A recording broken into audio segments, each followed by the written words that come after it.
Today on Gamer's Couch, Cottage Garden.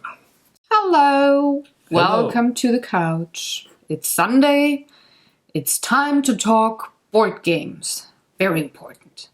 My name is Sarah. I'm the artist behind Pinselgeschichten, and this lovely gardener next to me is Daniel, my sweet husband, who's talking board games with me every Sunday on this Gamer's Couch video podcast. We take our time and talk about rules and gameplay first and show you real play rounds of the game. It's not just us talking, but we play a bit. Then we go into what we like or not like about this game. And the last section is funny stories and experiences that we had, because we played games at least twice before we have it on the couch. Just saying. Any other knowledge you want to share before we talk about the game? No, not really. Just this time upfront PSA. Next week, no video from us because we will be sitting at BGG-Con and hopefully playing games. If you see us there, come and say hello. Or not. As I always say, you can always just come around, point at us and laugh or make a joke. But we won't be recording there or anything. We're just there for playing. So that's just vacation. Exactly. So that's. But as Sarah said, feel free to say hi if you want to say hi. Let's get started. Mm-hmm. Okay. So rules and gameplay. We today have here Cottage Garden, an inventory simulation game made by Uwe Rosenberg that you may be familiar with if you played such video games as Diablo or the Evil Residence series, which also comes with extensive inventory management, Tetris-like gameplay that has you place tiles into, well, in this case, a flower patch, and hopefully make it fitting. In Cottage Garden, we are all gardeners. We have our little, these little patches, and there's flowers. What we want to do is fill up our patches. And for that matter, everybody takes a turn, and looking at our table, you see this is kind of the selection that is available. And on a given turn, you have to pick one of these from the row that the gardener is currently at. So if it would be my turn, the gardener is here, I can select one of these 4 patches. After me, it would be Sarah's turn, and then she can take one here.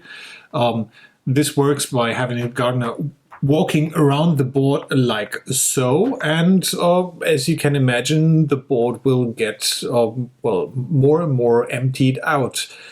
If the gardener at any point arrives at one of these rows and those have 3 or more empty spots, you start refilling them by this little cool cart by placing these refill patches onto the board again. Now, if you manage to fill up one of your flower patches here, you get a couple of points. In fact, the most important things are the flower pots, and I immediately forgot what these are called. These are like little glass cubes, glass bowls with sprouts? Is it sprouts? Yeah. With sprouts under them. So each pot is worth 1 victory point. Yes, we all know the currency of gardening. And each sprout is worth 2 points. So essentially, and I'm just stealing some of these tiles to give you an idea here, you try to... But we're going to play around. I'm doing that. I just want to give a very brief idea of how this is. I'm doing terrible. I want to have a very brief case. What? I should have prepared this at some point. Yeah, well, I prepared the game table today, so I prepared that board for you, but not really. But I might be nice and say you are a starting player. So, assuming that I have started to fill up these things, you may notice that there's a single spots I still have to fill. You are technically allowed to cover one of these flower pots or of the sprouts, but you don't want to because those, wouldn't be counted for your points. However, on your turn, instead of taking one of these flower patches from the board, you can always pick one of these one-tile flower pots and place them in there. Another option you have is you own at a maximum 2 cats, and cats can be spent to also cover one of these things, and you can spend as many cats as you want during your turn, which is a way to quickly resolve the board by just putting it on here. Once you have done that, you just, as I said, count the things. So now with this pot placed here, I would have 5 pots. So I move one of my orange cubes 5 spaces up here to close to the red line. And I have 2 of the sprouts, so I move my blue cube up 2 spots. Note, the blue cubes are worth 2 points per step, as I said here, and the orange cubes only count for 1 point. If I would have crossed the red line, I would have gotten a new cat from the supply of cats. Yeah, from the big cat supply. However, you're always limited to a maximum of 2 cats. So after this, I would then get rid of these, and they just get added to the end of our line of flowers here. I'm just moving them back so it doesn't. Yeah. I'm gonna clean up your mess here. My flower pot goes back here. The cat is not worth anything, so it was just used to fill up this field. Afterwards, this gets turned over to the other side, and there's one field always kind of that nobody's using, like a neutral patch, and you take that, and that refills your thing. That's how you score the individual patches. Another thing you can do with your cat, you can spend a cat if you want to force refill a column that is at least missing 1 patch. So typically, as I said, this would only be refilled if there's 3 or more empty spaces. If there's only 2, but I know already that I want one of those 2 upcoming things, I could spend a cat and then refill this or force refill this thing. And that's pretty much it. Every time the gardener gets to the goal mark, which, as you can see here, is different for 1, 2, 3, and the other side has the 4-player board on it. Every time you get here, this gets increased by 1. If the gardener is turned over to 6, the final round is started. You will get rid of every patch that has 2 or less flowers on them, and yes, only flowers count. The pots don't count, cats don't count. You will immediately put them away. If for that reason at that point in time you don't have any patches anymore, you're done, so to speak, and all the points you've accumulated, you can start adding them together. If you still have patches here, maybe 1, maybe even 2, if you have started having flowers on here already, you have to finish those off. Caveat being, every time it's your turn, you have to reduce 2 points before you even take your turn. So in the last round, it becomes a race of trying to get rid of your remaining patches here. And once everybody has finished off their last patch, everybody counts their points and you're done. There's only 1 or 2 small other things. As I said, if a cube moves over the red line, you get a cat. If you manage to bring out the last cube of either of those colors, so either the last orange one or the last blue one, you get a free flower pot. That you have to place immediately? Yes, and that's pretty much it. So, yeah, well, the beehives is whenever the first player who has a cube of any color in the 20 spot here gets the 2-point beehive, the second player gets the 1-point beehive, which is more important when you're playing with more than 2 players. We just, it's just the 2 of us playing. We don't really take care of that. umbrella? The umbrella is just there to, if someone during their turn and you don't want to hold up gameplay for everybody, at any point you can pick up one of these things and place that there just to indicate where you took it from and then check if it fits onto your thing. Yeah. By the way, these can be turned to any side however you like. The only rules you have to obey is you may not go outside of the patch, so something like this obviously wouldn't be allowed to do, and you cannot cover a piece of flour that is already there, so this also wouldn't work. Yeah, and also with not going outside also means that these two fields are counted separately. You cannot do something like this. Though that's why we always leave a bit of space in between them. Just two. Yeah. Shall we play a whole round until we go to 3 and just quickly show how we play? You may notice we start with the die turned to 2. That is because this is now a 2-player game. And in a 2-player game, for it not to go on for too long, the die has to start on the 2 turn. Now, you may start with the with me player. starting my first my first thing is, do I maybe want to go for the biggest tile to be able to finish off one of these more quickly, or do I want to maybe even go for this little sprout, which is worth an additional 2 points, or here's another flower pot? I think I'll go with the sprout and put it here. All right, now it's my turn. I'm going for a lot of space, and I do something like this.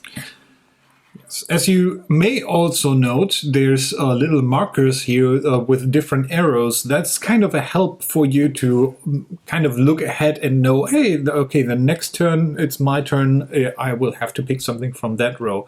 You can already plan. So that you can plan ahead a little bit. I think I want to try to... Can I incorporate this big thing? I should have planned more carefully. I think I can put this here. So let's go there.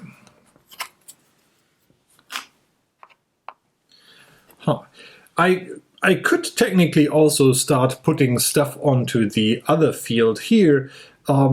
But to be honest, I don't feel like it. I found it kind of more beneficial to maybe get quickly done with 1 or 2 fields, pretty much to propel one of my cubes over there to maybe claim one of those honey thingies. I find it more... Actually, no. I want to take this 2 tile because that fits perfectly in here and gives me another point. I find it more interesting only with more than 2 players to fill 2 fields at once, because you just take away tiles. But with just the 2 players, there's so many tiles that I'm with you, just one field after another and just go. Yeah, it's 2 valid tactics. Sure, absolutely. So now we already got to the point where on this row there's only 1 tile left, so we have to fill it up. Always fill up from the gardener going forward. I mean, technically it doesn't matter which side you take, but you should just agree on one and stick to it. To go with that. Now, what do we have here? These are all not great, but not to say they're not great. I'll go with this 3-part thing. And sometimes you'll find that there's a tile that actually is really amazing for the other patch, and maybe you should then just go with that and try doing that. I think this fits perfectly. It does. But now, you're here. Oh, no. I was in. Oh, no. Okay, then I'll take this one. I'm sorry, buddy. Now, I could, I still have 2 cats. I could actually finish this patch already, filling those up, but I don't want to quite yet. Okay, I'm going for this one here. And now we fill up again. But I'm not going to take any of those tiles because, as I already said, I now have 2 single spaces. Instead of picking one of those, I will take one of these flower pots. And now I will use one of my cats to finish the patch. So let's quickly count. I have 3 sprouts, so my blue cube goes 3 steps up. And I have 1, 2, 3, 4, 5, 6 of the flower pots, so that goes up to 6. just short one step, both actually, to give me the cat back. So I'll have to work with only one cat for the time being.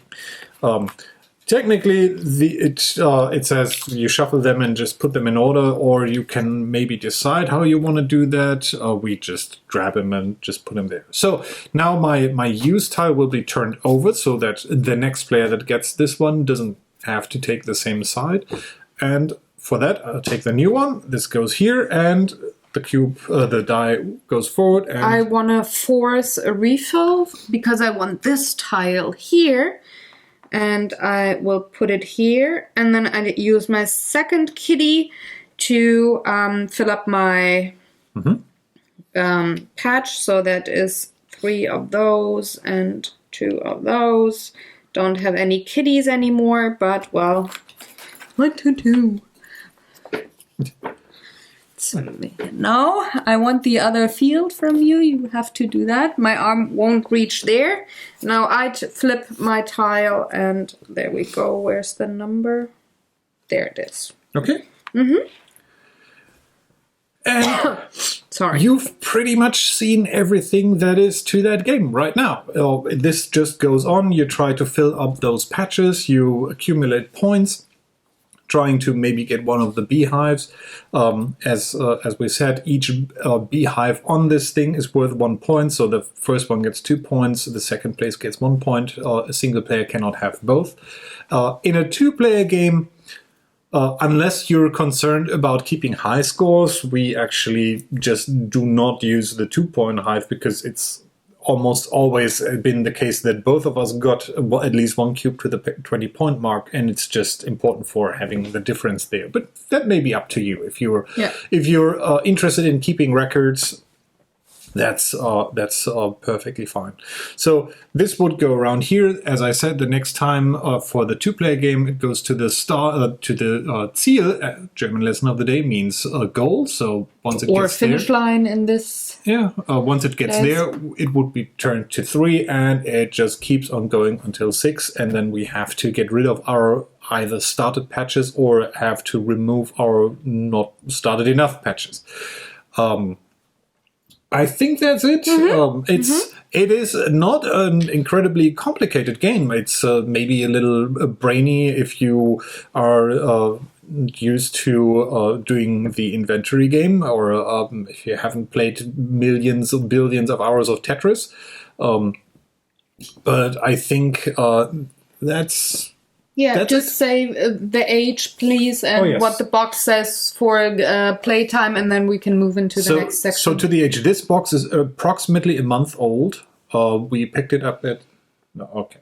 So it is for 1 to 4 players, which, although we do not own Patchwork, and my understanding, as I've learned, this is kind of a spiritual successor follow-up to Patchwork. This goes up to 4 players, which is pretty nice. It says 8 years and older, and the estimated game time is an hour. All right, so let's hop into likes and dislikes. As per usual, of course, my opinion is more valuable than his, so I start.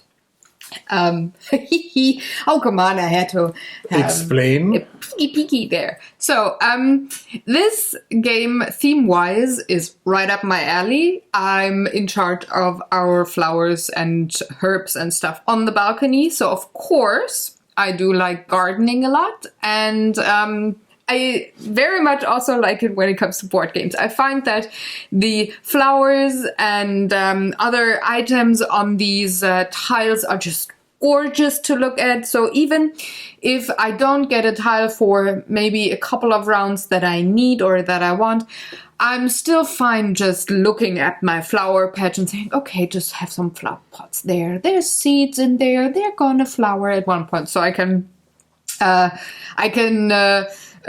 keep the frustration at bay when things don't go my way, and I enjoy it very much. I have to say that, I do like tile laying games anyways, and though I haven't played Tetris, I think maybe more than once, because, well, I didn't grow up with any kind of non-board games. I was raised as a board gamer. That sounds so arrogant, but I'm pretty good at putting the tiles together because I like puzzles, jigsaw puzzles. So I'm very fond of putting shapes together in a way that is pleasing to the eye. And I find that, well, any kind of flower patch here, once you're done, it's just, oh yeah, beautiful. I want to be in that garden, you know, no matter who puts it together. One thing that I would say when it comes to the mechanics and how the game plays is if you're not a fan of gardening and your mind doesn't do something for you there, like imagining things or planning things for your garden for the next spring or something, it's a bit thin on the theme. It might be a bit boring to you at one point, but for my personal weird brain, it's fine. It's a very quiet game if you don't have any rambunctious players at the table. So it doesn't matter 2, 3, or 4 players. It was rather quiet. It was just I wanted that tile. I have to go and check what that word means. So, but that would be my English lesson of the day. Yeah, something like immediate German. Counter German. Is immediate. Something like our nephew. The way he plays board games, he's a wild kid. He's lovely. I just never heard that before. Well, I mean, maybe sometimes even I learn something, which is very much likely, in fact. So it's a rather quiet game, and I wouldn't say this is, at least not for seasoned players, it's not one of the main games of an evening, maybe. It's more a starter or a closer for a game night. But if you have not a very seasoned group of players that are into the hardcore Euros as well, but you're maybe more of a family that you play with your kids, or you play with grandma on vacation, you bring that game. Perfect. This is a family game that you can have other conversation with while you play. So especially if you have maybe preteens, so something like 10, 11-year-olds, you can check with them what's going on in school and stuff, and you play something while you do it and you enjoy. With the compelling theme of, child, we will now do gardening. Me as a kiddo, I loved gardening with my dad on the balcony. I really loved it. I did it with my grandma every time I was there on vacation, her balcony. I was that kid, so I could see the draw. If I would be editing this video now, you would have this, but Sarah's weird kind of flashing up. They know. If this is not your first video, you know. I'm a weird person. I'm not standard, and I don't want to be, but I definitely would have liked to have played this with my grandma 3 weeks in a row on vacation instead of Sorry or chess or something. I would have loved this game there, and I think to bring a bit more negativity to this discussion, I slightly disagree, but to be fair, I only slightly disagree. I picked this up because I saw the theme of gardening and saw the puzzly thing, and I immediately knew that it was something for Sarah, which she would enjoy, and I think I wasn't too wrong on. Oh no, absolutely. I also agree that it is certainly more a family style game. It is, for my taste, almost too simplistic. It is, in fact, the combination of being simplistic with the playtime of an hour is what kind of puts me off. Did you feel that we, even with 4 players, played for an hour? Because I didn't check yesterday, but I checked the time before, and we were 35 minutes with 4 players. Yeah, it's still for some reason this still feels like it's dragging on out. Okay, but that may be if you ever play this with me. it happens from time to time that I'm starting, okay, which piece, where do I fit that? But usually I would say that I'm rather quick of pick up. We're hunting for the tiles. We're not searching for them. It's like this, bam, bam, bam, bam, bam. That's why we play quick. Since there's not a lot of not a lot going on, sometimes it feels a little bit like it's dragging along. If you're playing with someone that tends to go like, let me think about this for a long time, or let me try these 5 combinations out until I commit, which is fine, but as I said, there's not a lot of other things going on, so this boils down to you just sitting there and waiting for them to do something. Yeah, okay, get that. And you can plan ahead, of course, but sometimes not that much. Especially if you're playing with 4 players, they might take whatever thing you wanted to have. If you're going around the corner or something like that, it doesn't happen that often. But we haven't played it like this yet. But we theorized that maybe if we were kind of playing even one round less, starting with the 3 for the 2-player game, this would be so. This is kind of in terms of gameplay, mechanics, and enjoyment. This is what would be for me a filler game. But for some reason, it feels like it's kind of overstaying its welcome. It's taking just a little bit too long. I still like it, and I will probably play it, at least because he's probably going to be asked once a week on date night for the closer. It's either a love letter or something like this. Like I said, I agree with you there. This is not a main game for us on any game night, but it being with a gaming group or just the 2 of us. This is the starter or the dessert there. I mean, there's not enough there. We occasionally do enjoy playing multiplayer solitaire games, but this is one of the few that actually makes me feel like playing a solitaire game where I still have to wait on someone else.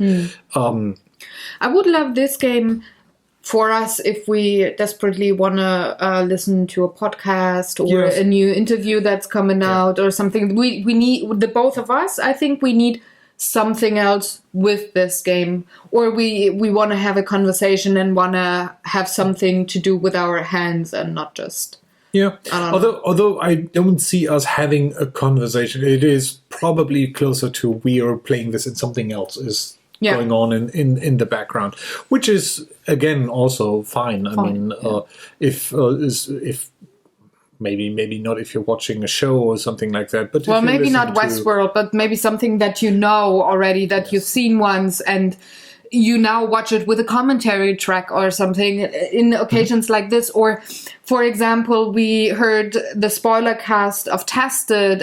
You don't have to look at it, you just have to listen. But we like to do that together. So there is a game that we could perfectly do it with not a lot of communication going on. And then you have to stop the podcast and say, what did you say then? No. Yeah.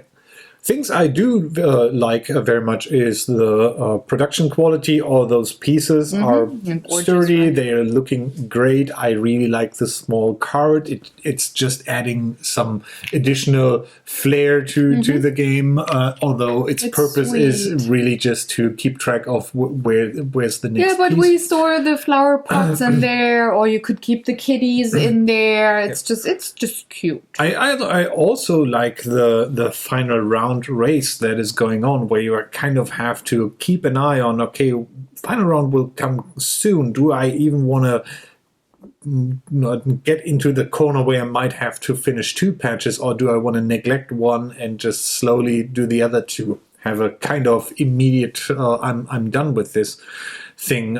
Can I risk those points? And I think we consistently went close to 80, although with some exception being the 4-player game.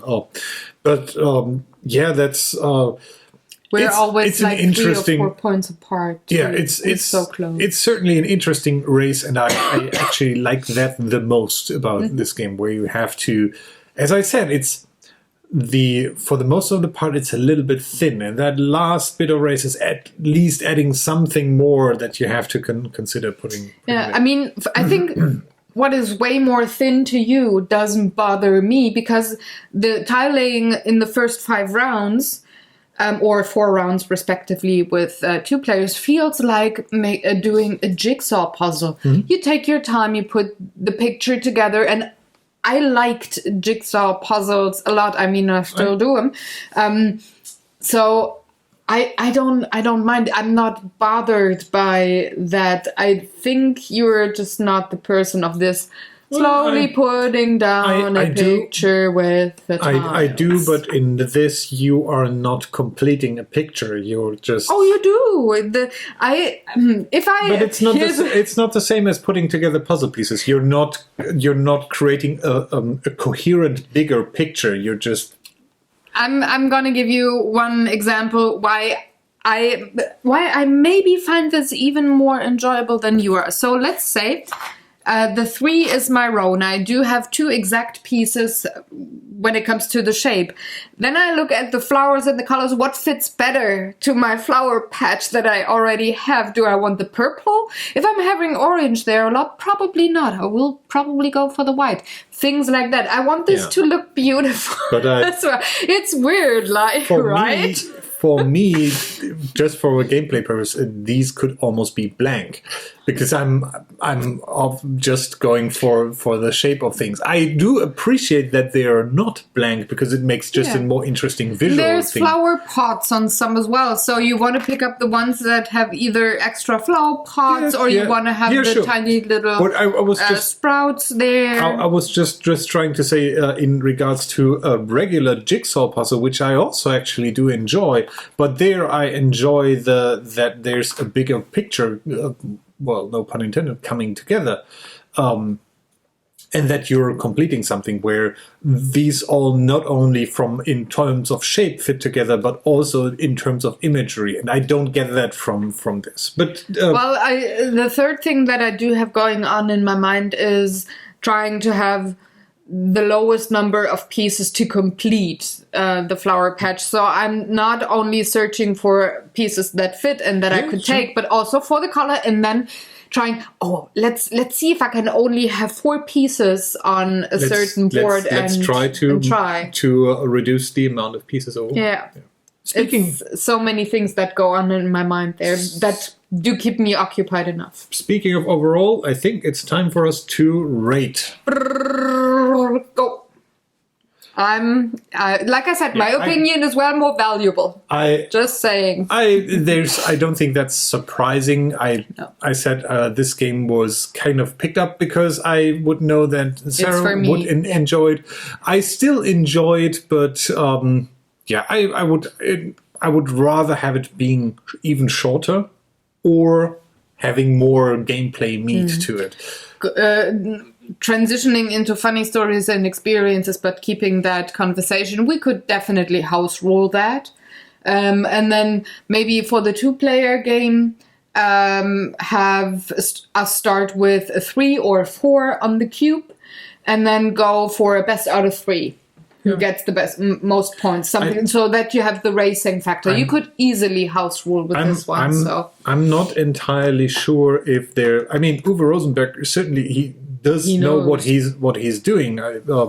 So I would be careful about reducing that even further, because maybe it's really that if you're just playing with 3 full rounds, even with 2 players, that you don't have enough time for building yourself in a corner. You just saw we both completed 1 patch and didn't have even 1 round completed. We were here, and we both had, or I was here on that spot, and we both had 1 patch completed. That also depends heavily on what tiles are out. So Sure, but I mean, it's doable. Yeah. So since you like the racing factor of the end game so much, maybe it is that you say, okay, let's go best out of 3, like we do with Love Letter, for example. I heavily put that in the same category when it comes to the games.